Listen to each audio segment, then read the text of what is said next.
Empany for the Bubes, upon the Jacquabus, Yanaka, a woman said Appiah Stadium, I'll pay good for a child, and also no. Uko media and so, or Moke come and say, a day, a day by dear crying a bowl Appiah Stadium 3 months, no. Or they are sensu dim como, no could dear Akufo Addo Temumu. O moon son a child panimo. It Omapaki Comadia, in fact, and some catch Appiah Stadium, no. Easy.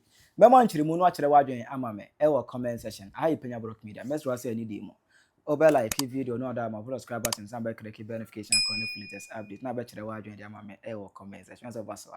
Not sure for any of the ashes. So, Bekaya MPP time na omu ye kwan bi swame interchange na omu ye tier 4 there's the overhead no e kwan na beko kosa 4 what I say e beko kosa mako 4 tier 4 that is the reason tier 4 to bet to 4 interchanges. Now you know say e ba ye no MPP na dey ma contract na omu e wo ho e ye aduma e na to betia MPP in 2024 ana omu ko tena fi ana ndc betena kunya so na nsem ra say omu hot aduma ba say hotuma hot nyina ne say omu sisika omu ka so mu to aso ya omu be boka 8 no adwuma no omu stop it na omu aye bibia afoforo instead of tier 4 na Akufo Addo eye odi ama contract dada omu ye no omu test aben tier 2 eno na senso kwachi se on tier say na mahama pese o treat as and for nisa because MPP ene ye wa ben na senso kwachi na ye wa ben no ene ye de adwuma no ma contractors for hu ye adwuma tier 4 edi adent akọ stop omu aben tier 2 edi ene ye asenso kwachi in fact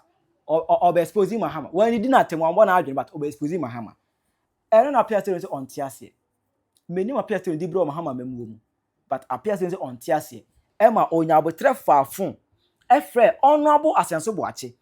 Or a member of parliament. Mrashe Bedeni appears to a friend. Catherine said me do attempt. The friend said me be do attempt. Well, you said, yeah, I wouldn't.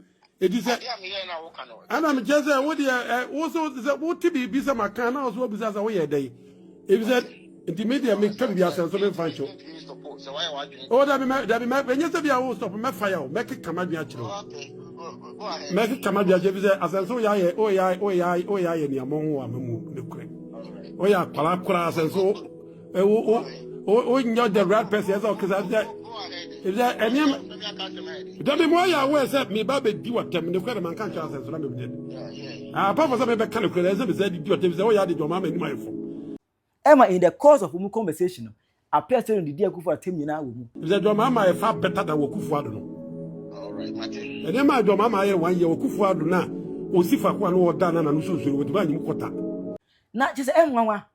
Ghana about for say Appiah Stadium. Who sabi yarufu obi say wo why say yarefo wonu munyine wo ba akokora mu wonu munyine wo kasa kwaso wonu abu agum wo kasa asese ni wonu ase wonu abu agum wo Appiah Stadium wa rensa de wa ye wo Appiah Stadium kasete Akufo Addo man we na de wo kura Appiah Stadium wo tu ho de Akufo Addo kura na wo 80 something speech at one ma why na no ho ofe Appiah Stadium why na no ho ofe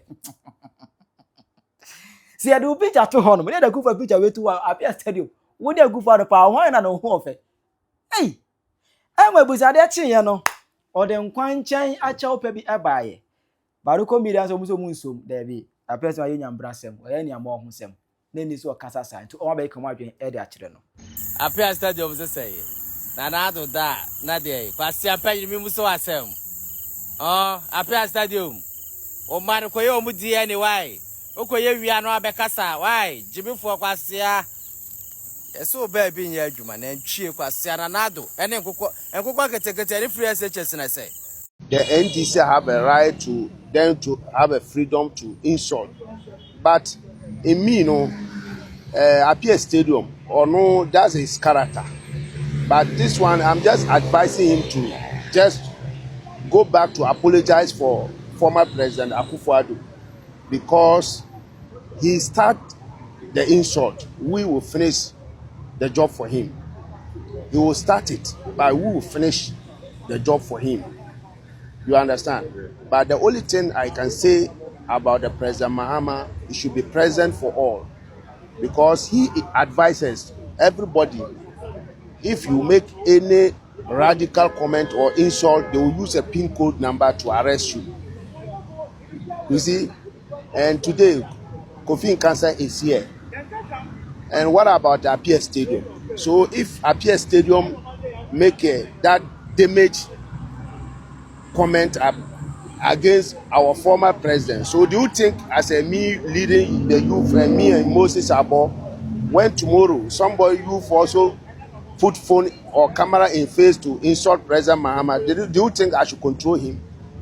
I will not control him because he give us, is a father for nation by his choosing. So far as Appiah Stadium insult Akufo Addo, the same somebody also will come and insult President Mahama. I didn't support insult, and everybody know my stand. Me, politics of insult, I don't support it. But what Appiah Stadium doing, if President Mahama didn't question him or they didn't arrest him, there is more insult will come, and then President Mahama cannot take it. For that one day, I can assure everybody, because what Appiah Stadium is said is very bad. And yeah, at the Papa and yeah, Ghana culture, say Akufo Addo, sebi, I cannot repeat the word he said. It's very bad. It's very bad. So President Mahama, if he's a truly is a father for all, he should question Appiah Stadium and let the former president to know that what the Appiah Stadium said is not Jojo for that kind of insult. Okay, so today me na Penyah video bi na video na Appiah Stadium and on our was so watch I call so wa free on our was so watch your phone so ana or the phone for recording call no ana o di on our was so atem to the dinner tema ana na asem nyina na say ana was so watch akoka say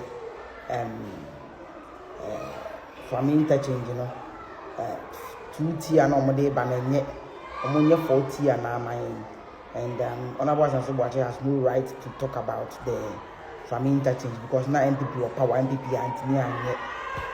Now, Tiana was so big dear to say, and I made do a term, and mid dear who as I see a wire, as I see a quadrat, as over the bank, and then the last part was what touched me the most.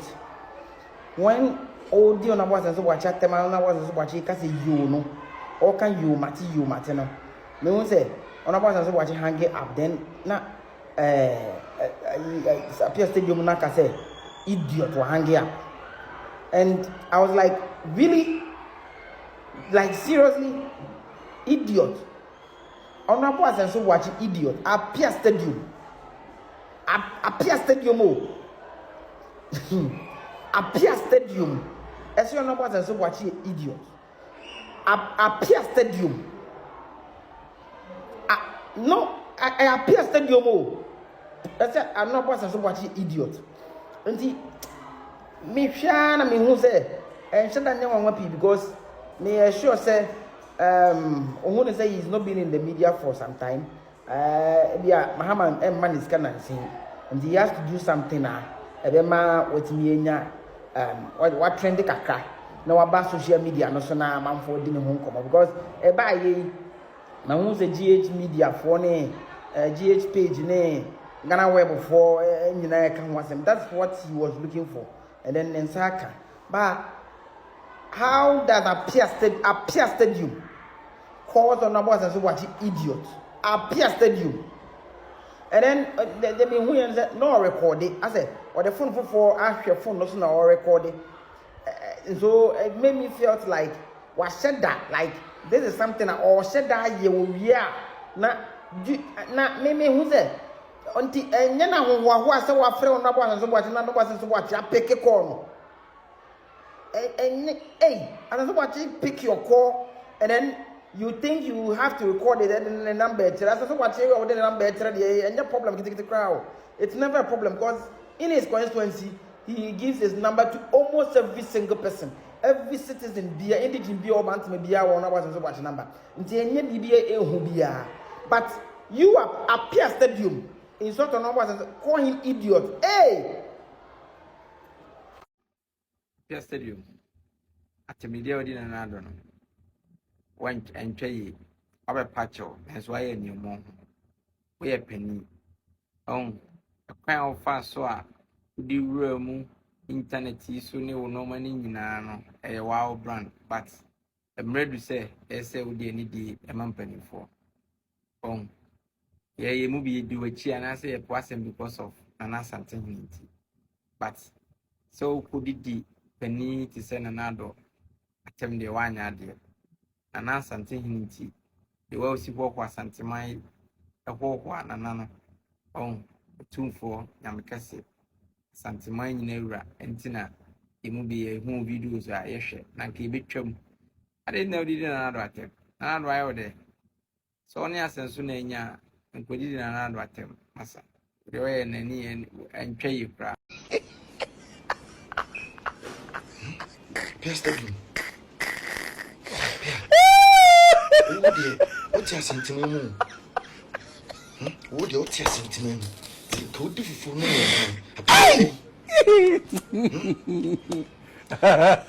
2013, 2012, 2014. The aperture me. Say no ambulance will come. Say no drip machine will come. Say no one say a doors will come. Say no coin a Ghana. The aperture. Obi stronghold. Obi no stronghold. Kona kona. Bravo. Omunyabi.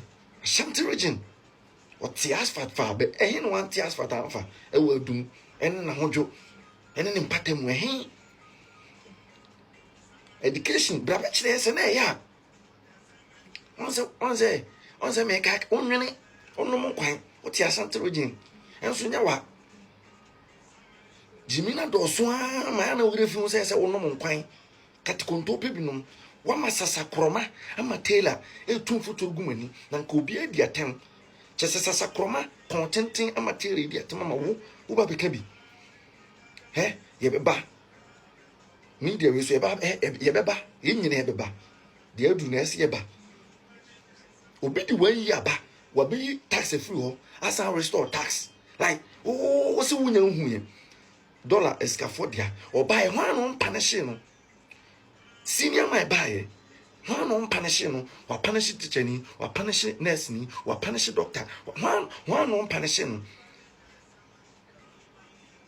Why one on punishing Bernard Becca? Naturally 2012, 2013, 2014. They are not a wook rumor. As Appiah Stadium was over Pacho. Appiah Stadium. Sound Quasia 7 hour to Cromana who can't Quasia 7 Appiah Stadium. Sa Jimmy 7 hour to Akano. Akufo Addo there no yayo. Ah? Wo se Akufo Addo nya hwe yate. Akufo Addo a onya hwe no. O boss Mahama. On say okwa convoy na edi nachi no. Ambulance bi di nachi. Mahama Lawrence o ma timi amfa bi a ma wo Appiah Stadium wa Jimmy wuni mi nyansa. Wo ya boa. Sa ambulance na edi Mahama achi no Appiah Stadium o ma me na de bai.